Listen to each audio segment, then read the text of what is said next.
तब पार्वती मैया का जन्म कहाँ होता है? राजा हिमवान जी के यहाँ होता है। हिमवान जी कौन है? हिमालय के राजा हैं। माता पार्वती जैसे ही जन्म लेती हैं, हिमालय में हर जगह रौनक है। नारद जी जब ये बात सुनते हैं, तुरंत हिमवान जी के यहाँ पहुंचते हैं। अब देखिए, हमारे घर में अगर कोई पूज्य श्री संत महात्मा आ जाए, कोई ज्योतिषी आ जाए, तो सबसे पहले हम क्या कार्य करते हैं? अपने बच्चों को बुलाएंगे, हाथ दिखवाना शुरू करेंगे। पंडित जी थोड़ा हाथ देख के बताइएगा कि भविष्य क्या है हमारे बच्चे का। करते हैं कि नहीं करते? सब करते हैं। उधर राजा हिमवान जी और रानी मैना जी भी कर रही हैं कि पार्वती मैया को बुला के बोल रही हैं कि नारद जी थोड़ा सा हाथ देख के बताइएगा तो क्या है मेरी पुत्री के भविष्य में। नारद जी जैसे ही माता पार्वती का हाथ देखते हैं वैसे ही बोलते हैं, कह मुनि बिहसी गूढ़ मृदुबानी, सुता तुम्हारी सकल गुण खानी, सुंदर सहज सुशील सयानी, नाम उमा अंबिका भवानी। जैसे ही नारद जी पार्वती मैया का हाथ देखते हैं वैसे ही बोलते हैं, अरे आपकी पुत्री तो समस्त गुणों की खान है। आपकी पुत्री का नाम उमा अंबिका और भवानी होगा। आपकी पुत्री के नाम पर संसार की सभी स्त्रियां, पतिव्रता सुहागिन स्त्रियां तलवार के धार पर चढ़ जाएंगी। आपकी पुत्री वो है। अब बताइए कि जितने भी व्रत होते हैं, करवा चौथ हो गया, छठ हो गया, या जितने भी तीज हो गया, सब में माता पार्वती की पूजा होती है कि नहीं होती? होती है ना। तो माता पार्वती जी के लिए सबसे पहले नारद जी ने ही बोल दिया था कि आपकी पुत्री समस्त गुणों की खान है, सभी स्त्रियां इन्हीं की पूजा करेंगी। लेकिन नारद जी ये भी बोलते हैं कि अभी तो मैंने सारे गुण ही बताए हैं, एक आठ दोष भी हैं, सुन लीजिए। अब दोष क्या है? जोगी जटिल अकाम मन, नगन अमंगल वेश। जैसे ही नारद जी कहते हैं कि आपकी पुत्री के हाथ में जो दोष है वो है जोगी जटिल अकाम मन, नगन अमंगल वेश। जटाधारी, भस्म लपेटे रहने वाला, सांप की माला पहनने वाला, नग्न रहने वाला, माता पिता नहीं है उसके, ऐसा पति मिलेगा आपकी पुत्री को। अब कोई हमसे ये बात कह दे तो हमारे हृदय में क्या बीतेगी कि हमारी बेटी कुंवारी रह जाए मंजूर है, लेकिन ऐसे वर से विवाह नहीं कराएंगे। तो उधर नारद जी कहते हैं कि देखिए, ये तो पक्का है कि नग्न बभूति लपेटने वाला माता पिता विहीन ही वर मिलेगा, लेकिन हम आपको एक उचित वर भी बता रहे हैं। वर क्या है? जय जय बर के दोष बखाने, ते सब शिव पहिने अनुमानी, जो विवाह शंकर सन होई, दोष गुण समताहु सब कोई। नारद जी कहते हैं कि देखिए, जो जो दोष बताए हैं वर तो वैसा ही मिलेगा, लेकिन ये सारे दोष किसके अंदर हैं? भगवान शंकर के अंदर हैं। और भगवान शंकर से सुंदर वर इस संसार में खोजने से नहीं मिल सकता। इसीलिए अपनी पुत्री से कहिए कि तपस्या करे और भगवान शंकर को प्राप्त करे। इधर माता मैना बड़ी परेशान हो रही हैं। राजा हिमवान जी के पास जाकर कहती हैं कि सुनिए जी, अगर पुत्री लायक वर मिले तो विवाह करिएगा, वरना जीवन पर्यंत पार्वती को कुंवारी रख लेंगे हम घर में। लेकिन ऐसे वर से हम विवाह नहीं करवाएंगे। हिमवान जी बहुत प्रकार से समझाते हैं, मैना जी समझती हैं और पार्वती मैया तपस्या करने के लिए निकल जाती हैं। अब देखिए पार्वती मैया ऐसा नहीं है कि 1-2 दिन की तपस्या करने गई हैं। पार्वती मैया जैसी तपस्या किसी योगी ने कभी किया ही नहीं है। 1000 वर्ष तक माता कंदमूल फल खाकर तपस्या की है। 100 वर्ष तक साग खाकर तपस्या की है। 3000 वर्ष तक जो बेलपत्र सूख कर गिर जाते थे वो खाकर तपस्या की है। इसीलिए माता का नाम क्या पड़ा? अपर्णा।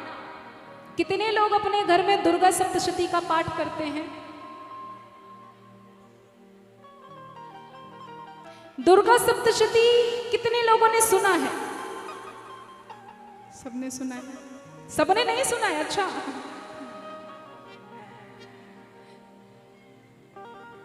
एक तो पहली बात अपने जीवन में नियम बनाइए कि आप चाहे विष्णु सहस्त्र नाम का पाठ करिए, चाहे राम रक्षा स्तोत्र का पाठ करिए, चाहे दुर्गा सप्तशती का पाठ करिए, लेकिन करिए अवश्य।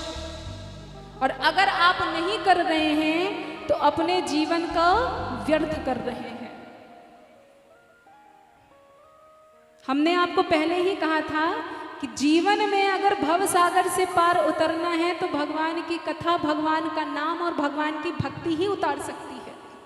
इसके सिवा इस संसार में आप किसी भी कोने में खोज लीजिए, आपको भव सागर से पार उतारने की टेक्निक नहीं मिलने वाली।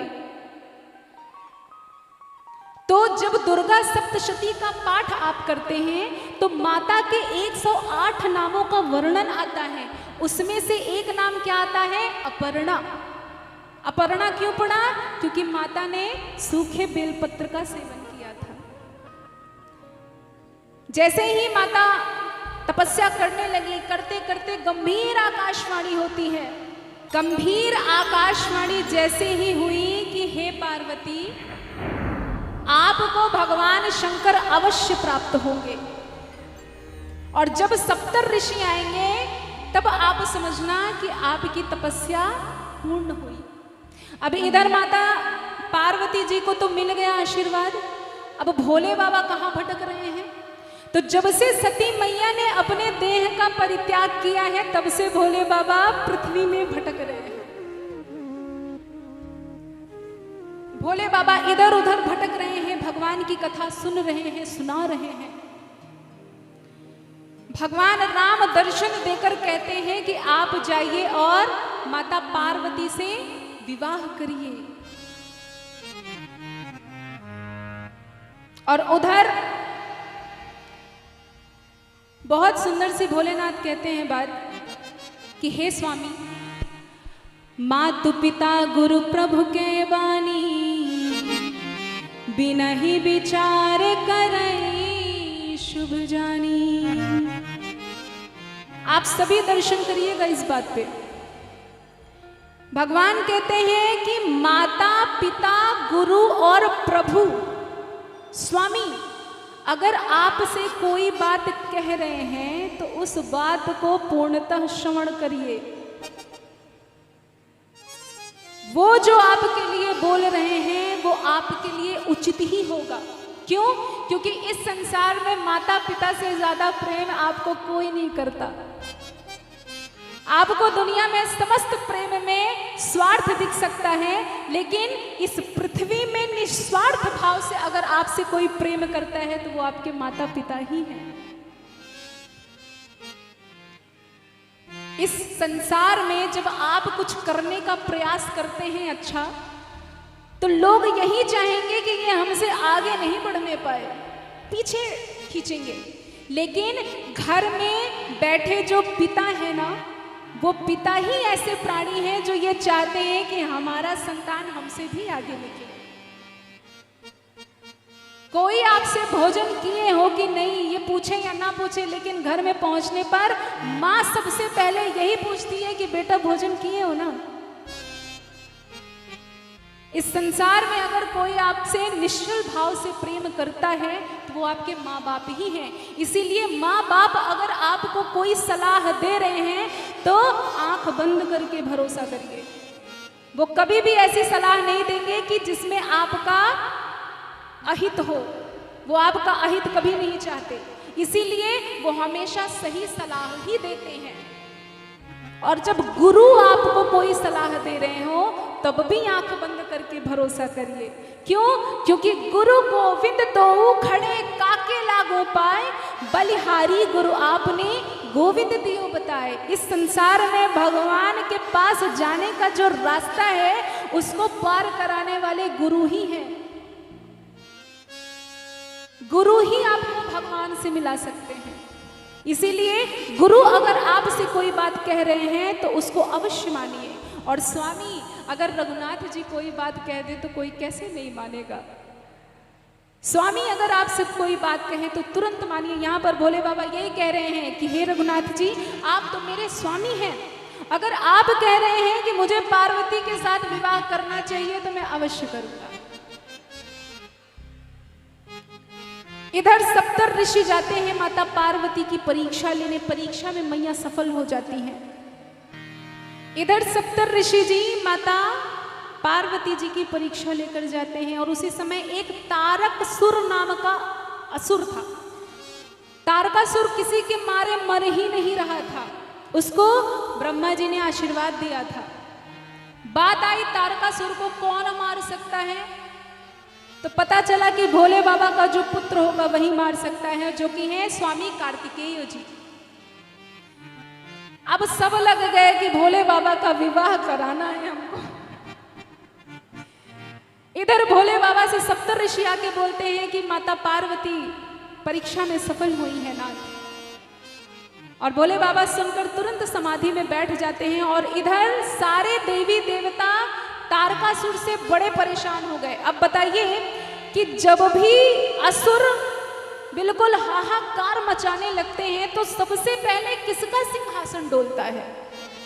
बताइए, किसका सिंहासन डोलता है? इंद्र जी का सिंहासन डोलता है सबसे पहले।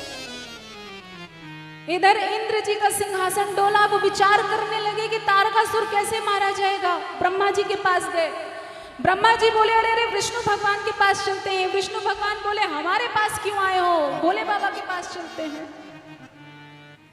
लेकिन सबसे पहले इंद्र जी ने क्या किया कि सबसे पहले किसको भेजा? कामदेव को भेजा। जैसे ही कामदेव जाते हैं भोले बाबा का समाधि भंग करने के लिए, अपने 5 बाण निकालकर भोले बाबा के हृदय में जैसे ही मारते हैं और मारकर आम के वृक्ष में जाकर चढ़ जाते हैं। भोले बाबा के नेत्र जैसे ही खुलते हैं वो खोजना शुरू कर देते हैं कि किसने मुझे बाण से मारा। वृक्ष पर जैसे ही दृष्टि गई, कामदेव को तुरंत अपना ये तीसरा नेत्र खोल दिया और जलाकर भस्म कर दिया।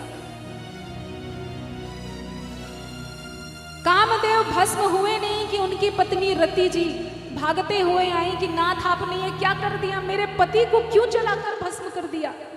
अब भोले बाबा तो भोले भंडारी हैं भाई। भोले बाबा कहते हैं कि परेशान मत हो। जब जदुवंश कृष्ण अवतारा होई ही हरन महामही भारा। जब द्वापर युग में भगवान श्री कृष्ण कन्हैया लाल अवतार लेंगे तो उन्हीं के पुत्र प्रद्युम्न के रूप में तुम्हारा पति जन्म लेगा। अब जैसे ही कामदेव को जलाकर भस्म किए, हर जगह हाहाकार मच गया। सारे देवी देवता ब्रह्मा जी और विष्णु भगवान भगवान शंकर के पास जाते हैं और कुछ बोलने से पहले आते हैं। अब यहाँ पर एक वाली बात है कि भगवान को अगर आप प्रसन्न करना चाहते हैं ना, तो पहले अपने डिमांड मत बोलिए उनसे कि प्रभु ऐसा ऐसा है, ये सब पूरा कर दीजिए आप। नहीं, पहले प्रभु के सामने स्तुति गाइए। प्रभु स्तुति से प्रसन्न होते हैं। जब उनके सम्मुख स्तुति गाते हैं तो भगवान स्वयं बोलते हैं जो मांगना हो मांगो। अब तो आपके पास ऑप्शन ही ऑप्शन है, कितना भी मांगिए। सारे देवी देवता जाते हैं, ब्रह्मा जी विष्णु भगवान, और स्तुति करते हुए कहते हैं कैलाश के निवासी नमो बार बार हो।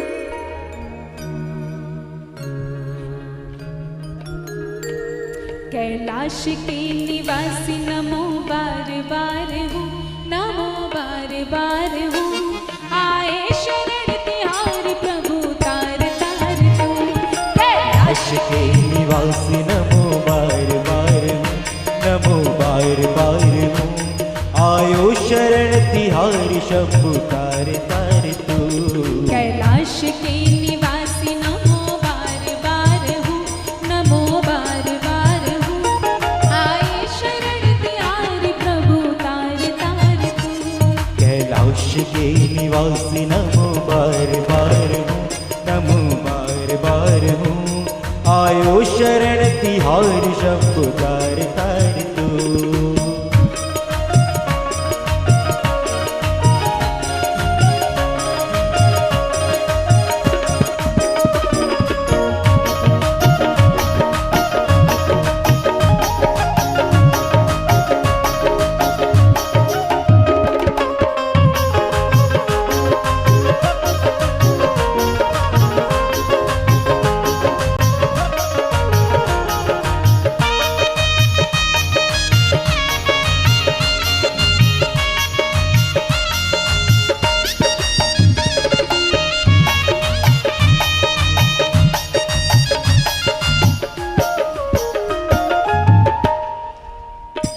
भक्तों को कभी शिव ने निराश ना किया, भक्तों को कभी शिव तूने निराश ना किया। भक्तों को कभी शिव ने निराश ना किया। भक्तों को कभी शिव तूने निराश ना किया। मांगा जिसे चाहा वही वरदान दे दिया। मांगा जिने जो चाहा वरदान दे दिया। हाँ बड़ा है तेरा दायरा, बड़ा दातार तू। बड़ा है तेरा दायरा, बड़ा दातार तू। आए शरण तिहारी प्रभु तार तार तू। कैलाश के निवासी नमो बार बार हूँ, नमो बार बार हूँ। आयो शरण तिहारी शंभु तार तार तू।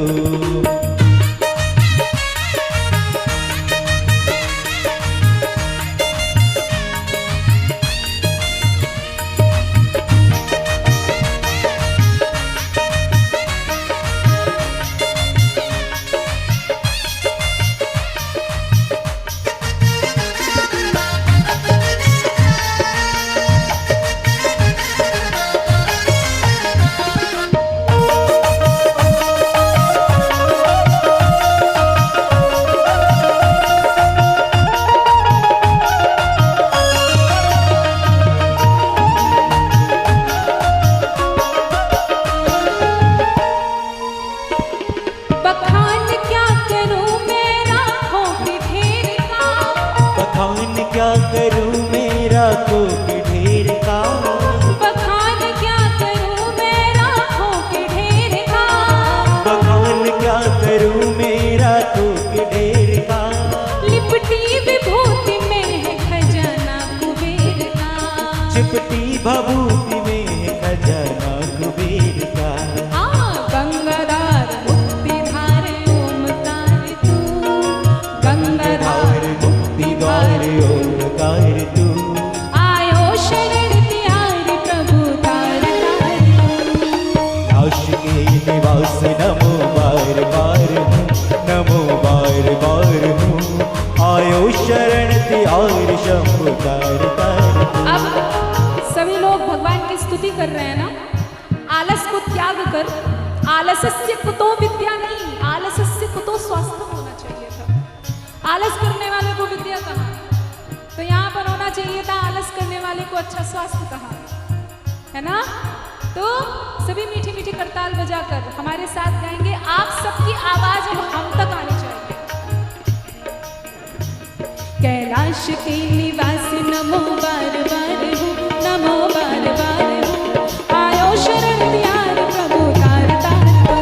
कैलाश के निवासी नमो बार बार हूँ, नमो बार बार हूँ। आयो शरण तिहारी शंभु तार तार तू। कैलाश के निवासी नमो बार बार हूँ, नमो बार बार हूँ। आयो शरण तिहारी प्रभु तार तार तू। कैलाश के निवासी नमो बार बार हूँ, नमो